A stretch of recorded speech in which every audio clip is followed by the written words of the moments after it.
Hello friends, હું Trupti Shah, tarot card numerologist and life coach.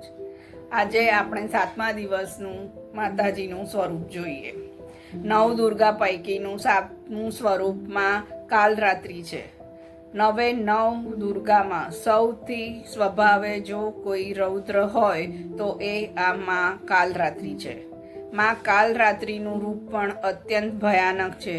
એવું કહેવાય છે કે અધૂરી અઘોર વિદ્યા સાથે જો કોઈ માં કાલરાત્રિને આવાહન કરે અને માં કાલરાત્રિ પ્રસન્ન થાય તો તેને જોનારો ચોક્કસ છળી મરે.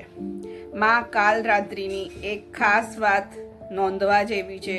ભલે એ સ્વભાવે રૌદ્ર હોય, ભલે એનું રૂપ ભયાનક હોય, પણ માની આરાધના કરનારાને એ સર્વોચ્ચ પરિણામ આપે છે.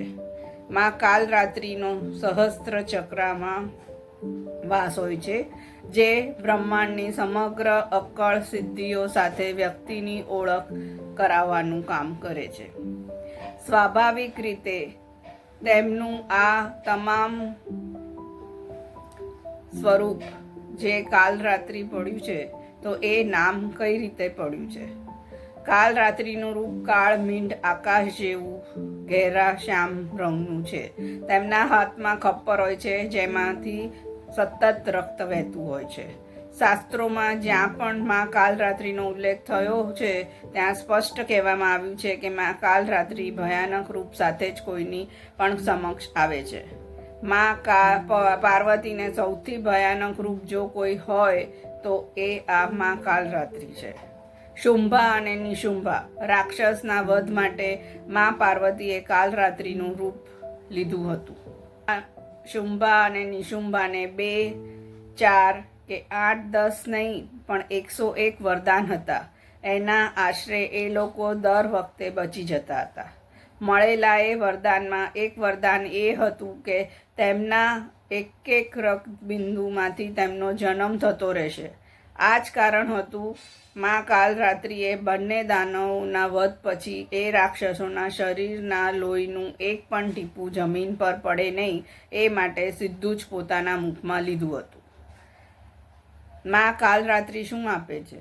ભયાનક રૂપ અને રૌદ્ર સ્વભાવ ધરાવતા માં કાલરાત્રિ આપવાની બાબતમાં અત્યંત સૌમ્ય છે.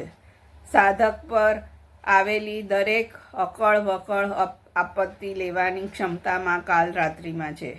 આ જ કારણ જ્યારે અઘોર વિદ્યામાં પણ માં કાલરાત્રિની આરાધના કરવામાં આવે છે, ત્યારે અઘોર વિદ્યાનો ઉપયોગ થયો હોય એને મુક્તિ અપાવવા માટે પણ માં કાલરાત્રિની આરાધના કરવામાં આવે છે. માં કાલરાત્રિને પણ મોક્ષ માર્ગીય ગણવામાં આવે છે, પણ આ જે મોક્ષ માર્ગ છે એ અવગતે ગયેલા જીવ માટે માત્ર કાલરાત્રિ ખોલે છે.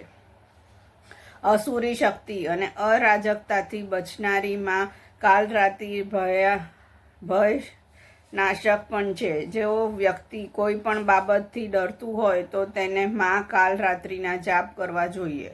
બહુ જ લોકોને ખબર હશે કે જંગલમાં અઘોર વિદ્યા શીખવા જતા સાધુ મહંતો માત્ર કાલરાત્રિની ભક્તિ થકી જંગલી જાનવરોને પણ પોતાનાથી દૂર રાખે છે.